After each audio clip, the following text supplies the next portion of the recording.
un plan, c'est-à-dire que les Européens, vous, Français, vous devez investir obligatoirement 640 milliards de dollars de matériel américain. C'est obligé. Alors, je te vois, toi qui me regardes derrière l'écran en me disant, mais pourquoi on serait obligé? Je sais pas, c'est comme ça, c'est magique. Tu vois mon doigt? Hop, il a disparu. C'est magique. Mais non, il est juste à côté de la caméra, c'est pour ça qu'on le voit. Chut, chut, 640 milliards. Mais le problème, c'est Tebboune. C'est Boualem Sansal, c'est l'Algérie. Hein, tu comprends mieux maintenant, hein? Tu comprends mieux la douille, hein? Vous me dites, hein, si c'est moi qui... Depuis un certain temps, Donald Trump, il a totalement changé. Ou il s'est révélé, ça dépend où c'est que vous le prenez. On a bien vu qu'il est intervenu en Iran, alors qu'il avait promis de ne pas le faire. Il a soutenu Israël, il avait promis de ne pas le faire. Il avait promis de révéler certaines choses dans certains dossiers, il l'a pas fait. Et à ce moment-là, l'Union européenne ne le considère plus comme un méchant, et voire même on a l'impression que l'Union européenne, le système, appelle ça comme tu veux, l'État profond, lui offre 640 milliards, de l'argent comme ça, en veux-tu en voilà, des jeux. C'est très flou cette histoire, c'est quand même assez louche. Vous me dites en commentaire ce que vous pensez, vous, de votre côté. Europe, alors je vous le dis tout de suite, hein, c'est la France. Hein. Quand on vous dit l'Europe, comprenez bien que les 750 milliards d'achats énergétiques pour les États-Unis, c'est pas la Roumanie qui va le faire. Excusez-moi de vous dire ça, c'est pas l'Allemagne, c'est pas, tu vois, c'est pas l'Hongrie. Non, hein, c'est la France. C'est la France qui va tout payer et ensuite qui va faire moitié prix pour les pays européens de l'Est. Et voilà, l'Italie, elle, va tout prendre, va acheter directement à l'Algérie et c'est tout. Hein. Donc c'est pour ça que je vous le dis. Hein, c'est pas un accord Union européenne États-Unis, c'est un accord France-USA. Donc voilà, donc 750 milliards. On va s'endetter pour acheter du gaz américain, plus 600 milliards d'achats d'armement aux États-Unis, alors qu'en France on en construit, hein, donc on en construit des armes quand même. Et bien évidemment, dès qu'il y a un problème en France, on parle de qui? J'ai dénommé notre ami l'Algérie. L'Algérie, hein, vraiment. Bon, depuis 2022, on observe quand même que les cartes de l'énergie, mais aussi de la géopolitique en Europe, en Méditerranée, tout ça semble avoir été rebattu, assez profondément d'ailleurs, et pourtant presque sans faire de vagues. C'est vrai, un bouleversement assez silencieux, mais structurel. Exactement. Alors aujourd'hui, on va essayer d'examiner ça de plus près. Ces nouvelles lignes de force, d'un côté, cette influence américaine qui paraît s'être considérablement accrue, de l'autre, l'émergence, ou plutôt l'affirmation très nette de l'Algérie comme acteur stratégique majeur, et puis bien sûr, les conséquences de tout ça pour les pays européens. On pense notamment à l'Italie et à la France. Oui, deux cas très intéressants à comparer. Notre objectif ici, c'est vraiment de décrypter ces transformations. Comment les États-Unis ont-ils apparemment renforcé leur position? Quelle est la stratégie qui a permis à l'Algérie de devenir si incontournable? Et comment ça redéfinit les rôles, les dépendances en Europe? On va s'appuyer sur différentes analyses, différentes informations pour y voir plus clair. Allez, plongeons-nous dans cette reconfiguration méditerranéenne. C'est indispensable, oui. Parce que pour vraiment saisir les enjeux, il faut souvent aller voir derrière le rideau des discours officiels. Les vrais rapports de force, les intérêts stratégiques, parfois contradictoires, tout ça ne se révèle qu'en analysant les faits, les dynamiques sous-jacentes. Et la crise ukrainienne a clairement été un accélérateur. Elle a créé de nouvelles réalités, il faut pouvoir les nommer. Commençons alors par l'influence américaine sur l'Europe. Le contexte post-2022, ça a forcé l'Europe à revoir ses approvisionnements énergétiques. Ça, c'est clair. C'est un fait, oui, indéniable. Mais certaines analyses vont plus loin. Elles soulignent l'ampleur des engagements financiers qui auraient été, disons, contractés par l'Europe, et en particulier la France, vis-à-vis de Washington. Et les chiffres qu'on voit circuler sont proprement vertigineux. On parle de 640 milliards de dollars pour de l'armement américain. Ah oui, c'est colossal. Et 750 milliards de dollars en contrats énergétiques, surtout du gaz naturel liquéfié évidemment. C'est là que ça devient vraiment intéressant. Ce qui est frappant justement dans l'analyse de ces chiffres, c'est la manière dont c'est présenté.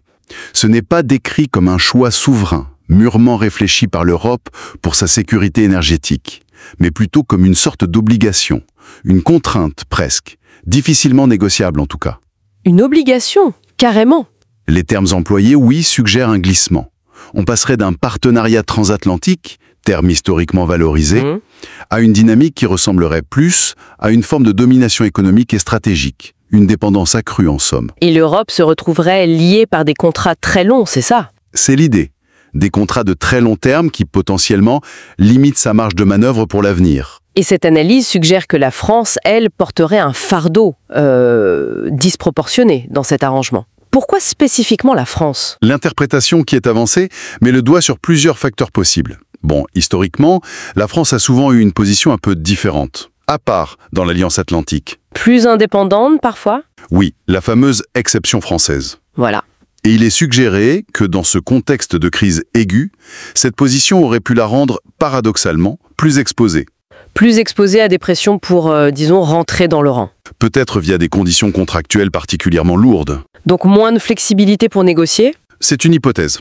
D'autres partenaires européens, avec des dépendances différentes ou des positions géographiques autres, auraient pu, selon cette lecture, obtenir des arrangements, moins contraignants ou plus diversifiés. D'accord. Le résultat, ce serait une situation où la France supporterait une charge financière et une dépendance stratégique plus marquée que certains voisins. Ces engagements massifs, armement et énergie américaine, ça limite d'autant les options futures. Un tableau qui dépeint une marge de manœuvre assez réduite pour Paris, effectivement. Et pendant ce temps-là, si on regarde de l'autre côté de la Méditerranée, on observe le phénomène inverse, l'affirmation très, très nette de l'Algérie. Tout à fait. C'est l'autre pilier de cette transformation géopolitique dont on parle. Comment elle se manifeste, cette montée en puissance algérienne? Alors, elle repose sur plusieurs éléments clés, qui s'imbriquent d'ailleurs. Premièrement, et c'est le plus visible, l'énergie. L'Algérie s'est positionnée comme un fournisseur de premier plan pour l'Europe, surtout en gaz. Elle a pallié, en partie du moins, la réduction drastique des livraisons russes. Ça, c'est un levier économique et diplomatique considérable. Évidemment. Deuxièmement, sur le plan militaire et stratégique.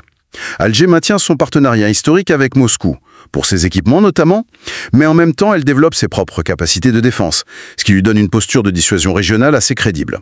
Donc, fournisseur clé pour l'Europe d'un côté, mais toujours partenaire de Moscou de l'autre. C'est un grand écart qui semble fonctionner alors. C'est là que la stratégie algérienne, telle qu'elle est décrite, devient particulièrement intéressante. Ce n'est pas juste un grand écart, c'est une navigation très pragmatique entre les blocs. Ah oui. Tout en restant un partenaire privilégié de la Russie, Alger a, dans le même temps, ouvert son secteur énergétique à des investissements américains, et pas des moindres. L'arrivée de géants comme Chevron, Occidental Petroleum, pour développer des gisements importants, ce n'est pas anodin. Non, effectivement. Ça montre une volonté de diversification et une capacité à dialoguer économiquement avec Washington, même en gardant des liens forts avec Moscou. C'est une politique d'équilibre, qui vise à maximiser les bénéfices et l'autonomie stratégique. Et au-delà de l'énergie et de la défense, il y a aussi la diplomatie, j'imagine. Tout à fait. L'Algérie a considérablement renforcé sa présence sur la scène internationale. Son élection comme membre non permanent au Conseil de sécurité de l'ONU, ça lui donne une tribune importante. Et elle s'est positionnée très clairement comme porte-parole des causes du Sud global, on va dire. La défense de la cause palestinienne, c'est un marqueur très fort, très constant. Ça lui donne une influence morale, politique. Non négligeable, oui. Surtout en Afrique et dans le monde arabe. Ça renforce son image d'acteur indépendant des grands blocs. Une stratégie vraiment multidimensionnelle.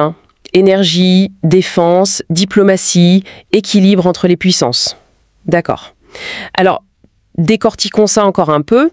Un des aspects les plus frappants de cette nouvelle donne, selon les analyses qu'on a vues, c'est le rôle joué par l'Italie. Ah oui, l'Italie. C'est un point clé. Rome semble avoir pris une place vraiment prépondérante dans la relation avec Alger. Absolument. Les chiffres qui circulent sont assez éloquents. Ils illustrent un basculement potentiellement majeur. Les échanges commerciaux entre l'Italie et l'Algérie, ils auraient dépassé les 15 milliards de dollars en 2024. 15 milliards, c'est énorme. Oui, ça ferait de l'Italie le premier partenaire commercial de l'Algérie, devant d'autres pays européens qui étaient historiquement très présents. Et les données plus récentes confirment ça. On parlait de plus de 4,8 milliards d'euros d'échanges rien que sur les 4 premiers mois de 2025. Et j'imagine que c'est surtout de l'énergie, ces échanges. Très majoritairement, oui. Plus de 79% des importations italiennes depuis l'Algérie, ce seraient des hydrocarbures. Le gaz naturel algérien arrive en Italie surtout par le gazoduc Transmed, celui qui passe par la Tunisie et la Sicile. D'accord. Et ce pipeline est devenu une artère vitale non seulement pour l'Italie, mais potentiellement pour une partie de l'Europe centrale aussi, via les interconnexions. Du coup, l'Italie se positionne comme un hub gazier ? Exactement. Un hub stratégique, une porte d'entrée majeure pour l'énergie nord-africaine vers l'Europe. Et qu'est-ce que ça implique pour l'Italie, ce statut de hub ? Au-delà des volumes de gaz, je veux dire.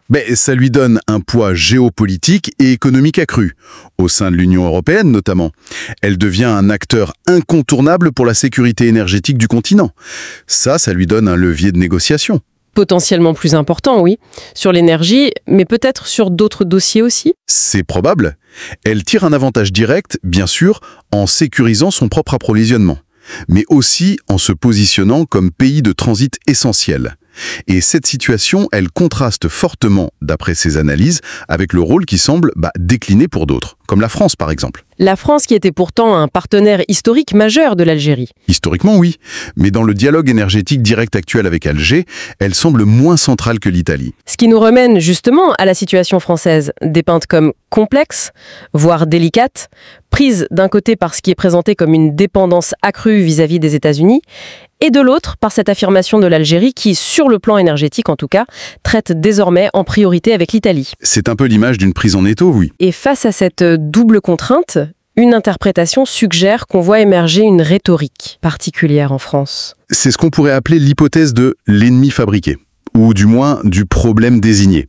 L'idée, en gros, c'est que face à des réalités géostratégiques, économiques, difficiles à contester frontalement, comme la dépendance vis-à-vis des États-Unis ou cette nouvelle centralité algéro-italienne pour l'énergie, une partie du débat public, médiatique en France, aurait tendance à se focaliser sur l'Algérie, mais comme source de difficultés d'un autre ordre. C'est-à-dire quel type de difficultés ? Principalement les questions liées à l'immigration, la sécurité, les contentieux mémoriels aussi qui reviennent régulièrement, ou les tensions diplomatiques ponctuelles. D'accord, des sujets plus bilatéraux, plus visibles peut-être. Voilà. Et l'analyse suggère que mettre en avant ces sujets de façon récurrente, souvent avec une charge émotionnelle assez forte, ça pourrait servir à occulter, volontairement ou non, les enjeux structurels plus profonds qui sont en train de se jouer.